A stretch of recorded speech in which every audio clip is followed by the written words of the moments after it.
Well, there are some folks in media who are, I guess, just overwhelmed today, and perhaps having some issues where they're unable to control their bodily functions because they seem terribly excited.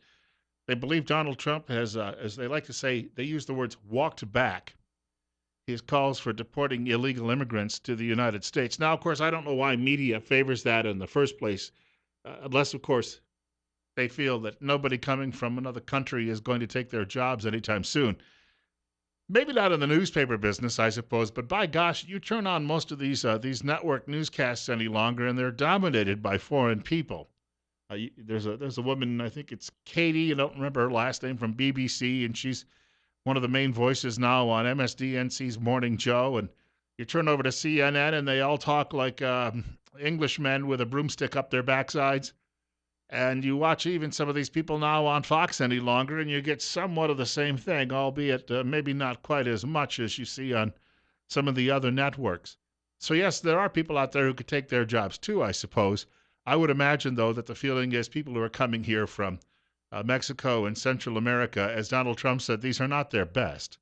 So, most of the people who are coming from that part of the world can't even read and write in their own languages, much less in ours. So, if you're a newspaper person, you feel they're no threat. Therefore, we should open the doors and let them in so you'll have some allies to go voting with you come election day. 8 minutes after 8 o'clock, Bill Colley with you on Top Story on News Radio 1310 KLIX and newsradio1310.com. And thank you for joining me this morning. Just before I went on air, I was doing my daily update on Facebook, the Facebook video, and I mentioned, well, I think that this deserves a little setup. Some of you who may be familiar with how the political system works in Canada, it's a parliamentary system. But if you're familiar with how different regions vote there, it's a lot like the good old USA in that sense. If you're out in Vancouver, which is a slightly even wetter version of San Francisco, very liberal. But if you move eastward in British Columbia, it becomes a little less liberal. And if you're in the maritime provinces out in the east, they're a lot like Boston and New York City and Baltimore and places like that, uber liberal. And then if you get into Quebec and Ontario, same thing, very liberal. Lots of old labor unions from back in the day when you had a lot of automobile plants and other big operations there. And the union labor always voted for more liberal policies when it came to government. Everybody expecting a free lunch of some sorts. But if you look at the center of that country, the breadbasket of Canada, which is a lot like, well, Nebraska, Wyoming, Idaho. But if you were to go to Saskatchewan and Manitoba and Alberta, you would find that's where the heart of Canadian conservatism happens to rest. Now, think about this for a moment. All of your liberal friends and your newspaper editors and the like are all clamoring for eliminating the southern border and bringing more of these people here so that we can more and more have votes for Santa Claus, give everything away that we have. But how would they feel if all of a sudden these conservative farmers from those three provinces, Alberta, Saskatchewan, and Manitoba, all started fleeing across the border in the middle of the night coming into the good old USA? Would they welcome that, or would they demand a stop be put to it? Because these people would likely come here and vote for Republicans, number one. Number two, they could be quite competitive in a lot of industries when it comes to jobs because they can read and write. But my guess is that you would see liberals kicking up a storm and demanding that we have much, much tougher border security, at least on that end of the country. Or what would happen if all of a sudden the liberals in Boston and New York and Charleston, South Carolina, which is more liberal than the rest of that state, what if they all woke up tomorrow morning and the harbors were filled with boats coming in and illegally dumping off people from Germany and France and Ireland and Scotland? Again, they'd be screaming that we needed tighter border security. Seems to me that this all comes down to protecting a certain voting class and doing it under the guise that it would be racist to deny these people to come here. First of all, they're lawbreakers from the start. If you're sneaking through a tunnel or in the hold of a truck and you're coming in at the dark of night, you know better. There was a newspaper series some months ago about the conquest of Jerome by the folks from south of the border, and it mentioned this woman coming there and thinking she was coming to a big city because she came in the middle of the night, and then when she got up in the morning, she was shocked to see she was living in a small town. She wasn't very happy about that. Well, good. Then leave. There's the door. Get out. although the newspaper did not ask any of these people if they were here illegally. No, they wouldn't do that. 12 minutes now after 8 o'clock. Bill Colley with you on Top Story on News Radio 1310. KLIX and NewsRadio1310.com. Jeff Sessions, who has been really one of the leading advocates in the U.S. Senate, he's from Alabama, if you didn't know that, fighting against this wave of illegal immigration coming into this country, was asked on a TV show over the weekend whether or not Trump is throwing in the towel on this situation. And I think that he said that what we're doing is maybe having a re-examination of how it will work, but no, Trump is not actually surrendering. Well, he's wrestling with how to do that. People that are here unlawfully, that came into the country against our laws, are subject to being removed. That's just plain fact. There you go. Plain fact. It's law. That's what he said. Now, funny, when you talk to a liberal and they want to go out and kill a little baby in its mommy's womb, they tell you, well, that's settled law. And when they say that there's a big storm in Louisiana and it caused a flood, they claim it's all from global warming, and that's settled science. But when it comes to the law that says, you know what, we have sovereign borders here and we protect them, then they ignore it. Then they have sanctuary cities. In other words, whatever is good for Libby today is good for everybody else. Sessions, meanwhile, went on to comment about this, another brief comment here from him, and says, don't worry, there will be action. You will have to think about what's the right thing to do. He listened to a lot of people. I don't think he made any commitments. He's thinking that through. I think that's the right thing. But he is absolutely committed to the first thing that has to be done, and that's end the lawlessness. I talked to a lot of people over the weekend. I had an opportunity to get out and about a little bit this weekend. I talked to people who have grown up here and spent their entire lives in this part of the country. And they all feel the same way that I do. You go to the grocery store, somehow you're going to need an interpreter. The question is why? Why is this happening in the Magic Valley? And no matter where you go, I don't care whatever community in the area, you're seeing it everywhere. And the numbers, and I've only been here not quite 2 years, the numbers seem to have grown exponentially. And, you can sit there and argue, well, it's actually good for us, Bill, in the long run. The diverse culture, we will now be able to get better tamales than we can get already at the restaurants that claim they sell good ones, the chain restaurants. This way, we'll have more dinner choices. I heard some ridiculous argument out of the mouths, in fact, of one of our, well, what do they call them? The fellows, the group there, the gang that runs the College of Southern Idaho. Remember when the refugee debate was first firing up? And he said, oh, well, we'll have much better choices when it comes to restaurants. By golly, there's a reason to give your country away so that Jamoke can go out there and get himself a taco. We have a caller with us. It's coming up on 8:15. Right now it's 64. Bill Colley with you on Top Story on News Radio 1310, KLIX, and NewsRadio1310.com. You're on the air. Yes, I noticed in the Twin Falls and Times News, which for some reason I bought recently, and it comes every morning, and I keep hoping to see something worthwhile in it. And in one of the op-ed pages, it says journalism as opposed to activism or whatever it was. And the Times News is telling us that they are journalists and not activists. Every day I look at the op-ed page and I see how they could never find one good thing about Trump to say, not one.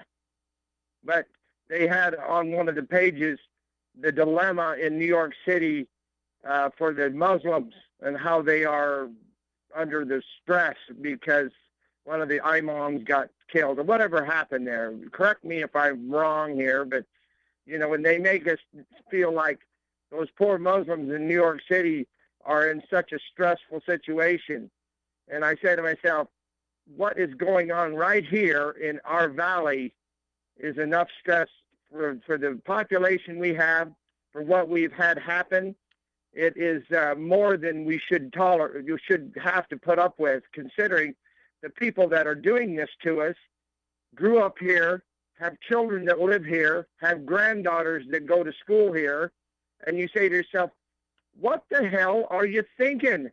You see, money trumps everything. It always does. It always has, and it's a shame. But we're so forgiving and so tolerant, and the least prejudicial people I've ever known. It was never when I grew up in school, we loved whoever came to school, whether or not he was a black guy, or the single black kid in school, the few Mexicans, whatever.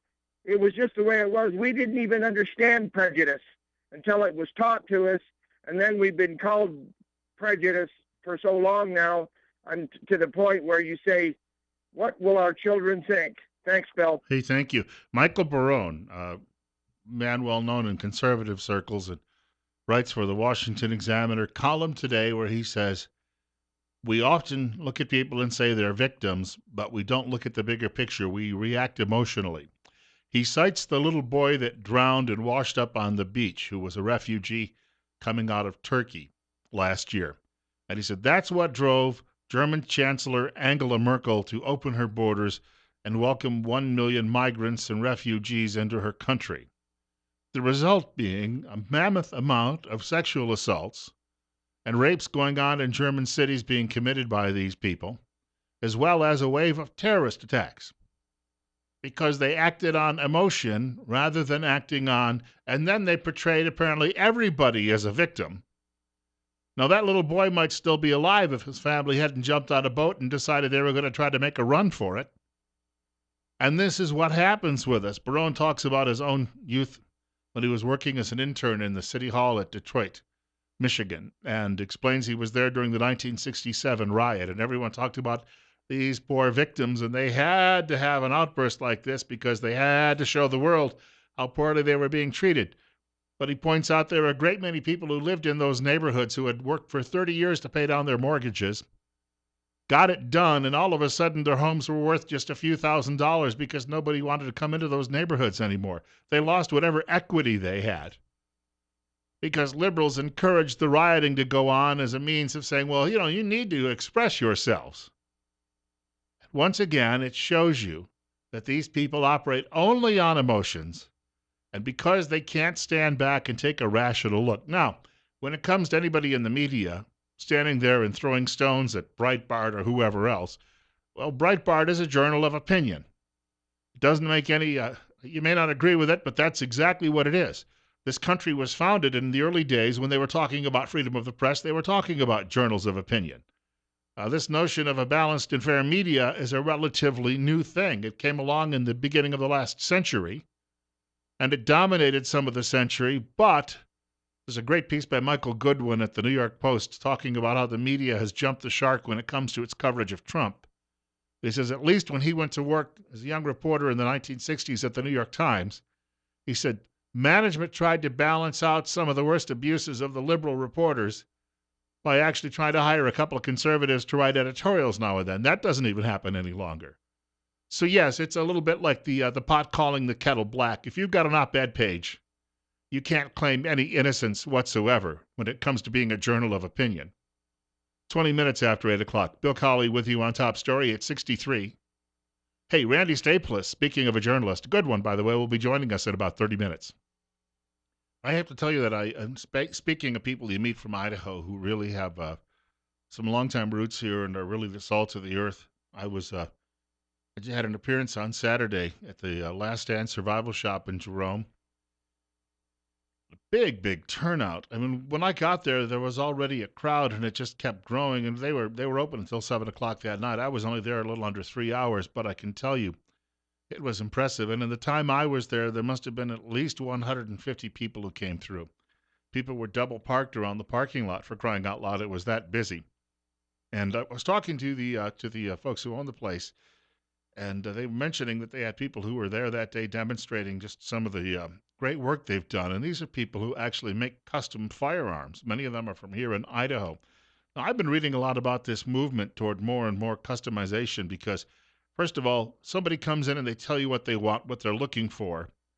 You can actually build something, and I mean specify it exactly to the needs that individual is talking about. And these are very skilled craftsmen. And some of them were actually there on Saturday and showing off some of what they could do, and mightily impressive stuff, because there's some people who do this all over the world. I mean, the Philippines has a big industry in this as well.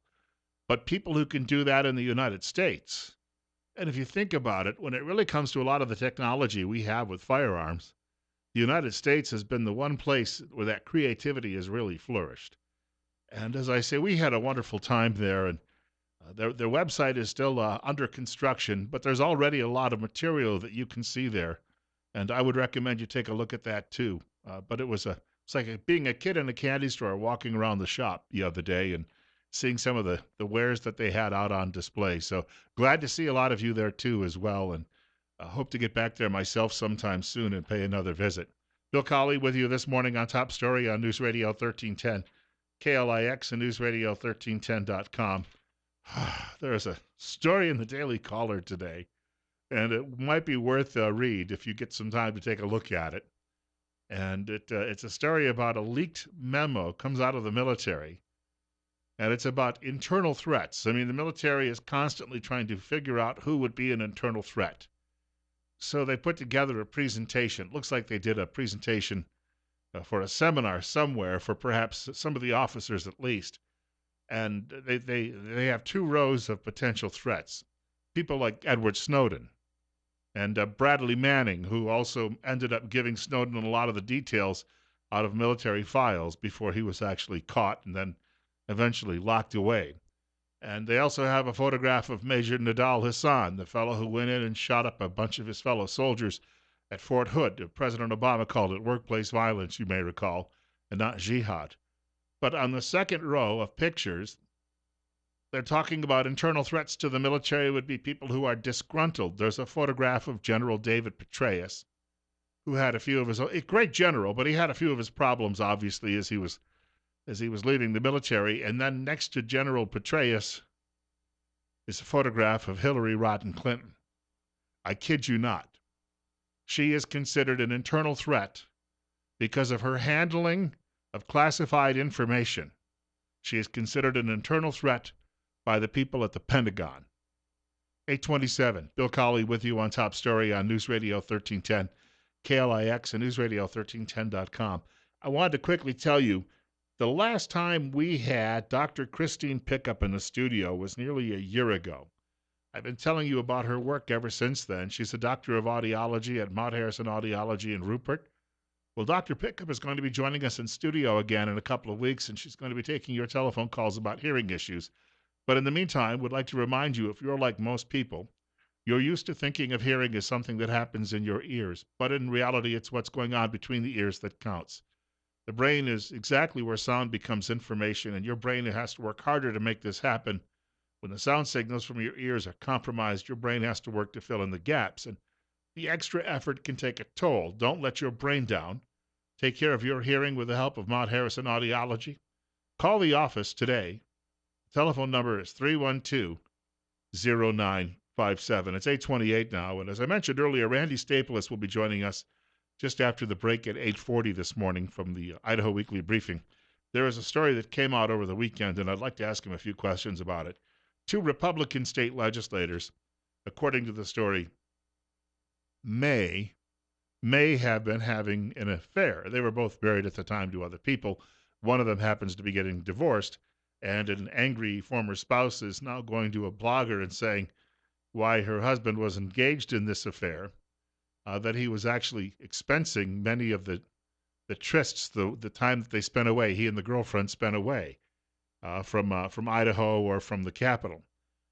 And yet no one in media can find any evidence. I did a lot of reading about this over the weekend. Nobody in media can find any evidence that this actually happened, that your tax dollars were actually used to fund this affair.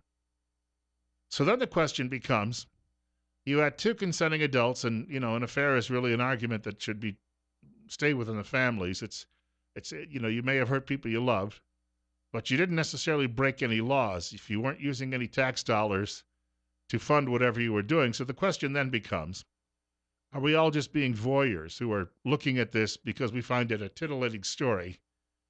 And so we have to read about it.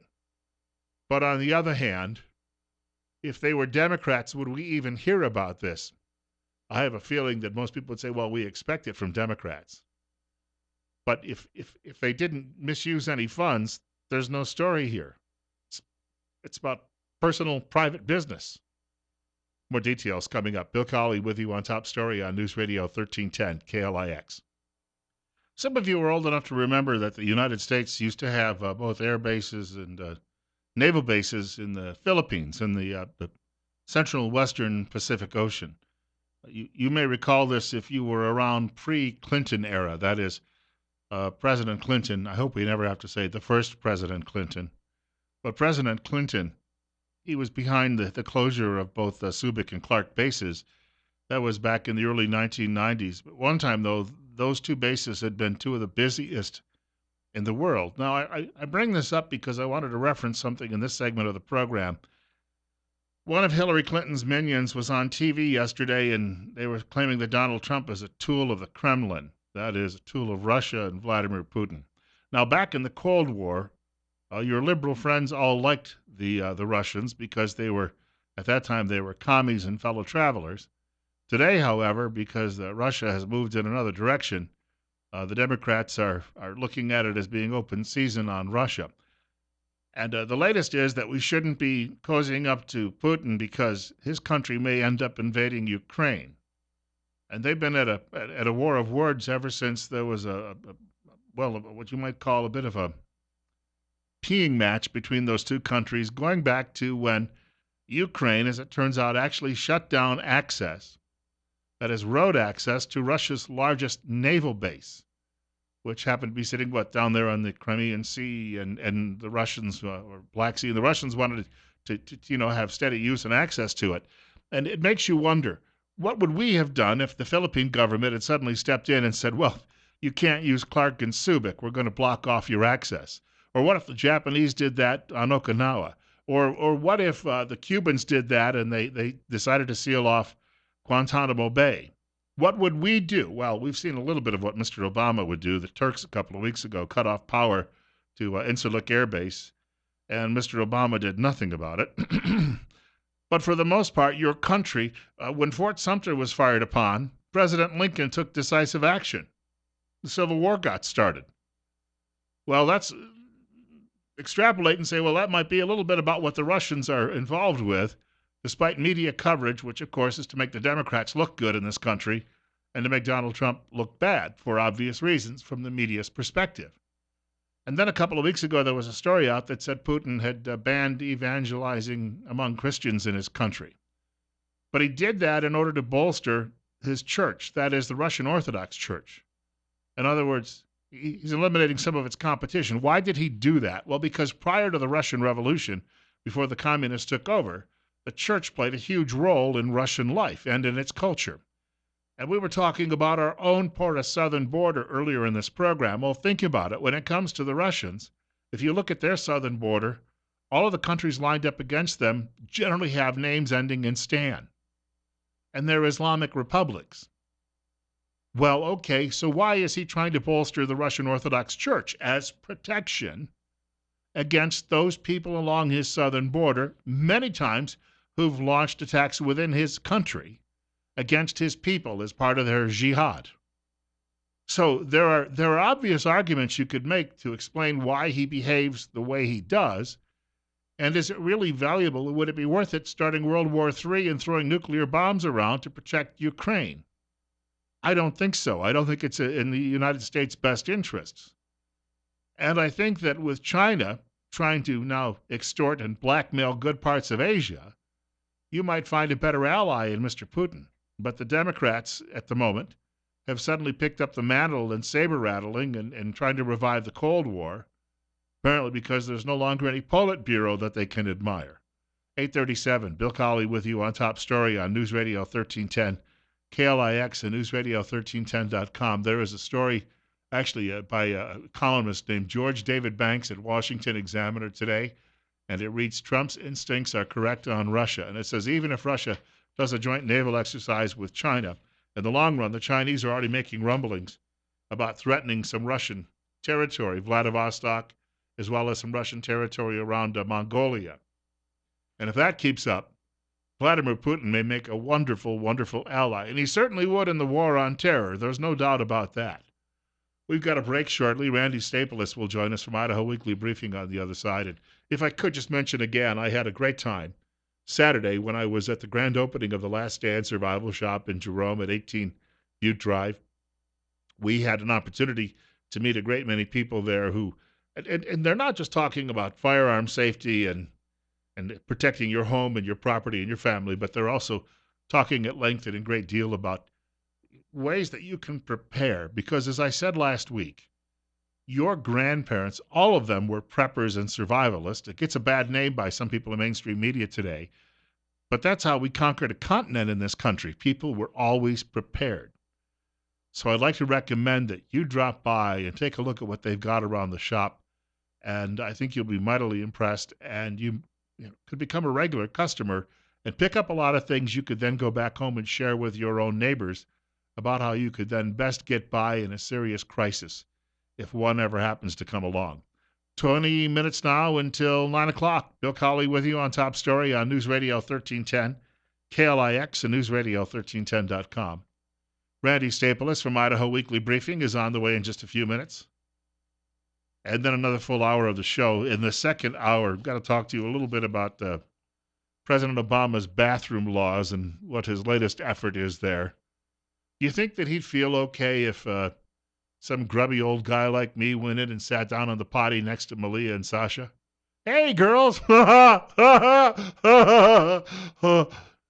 don't think he would.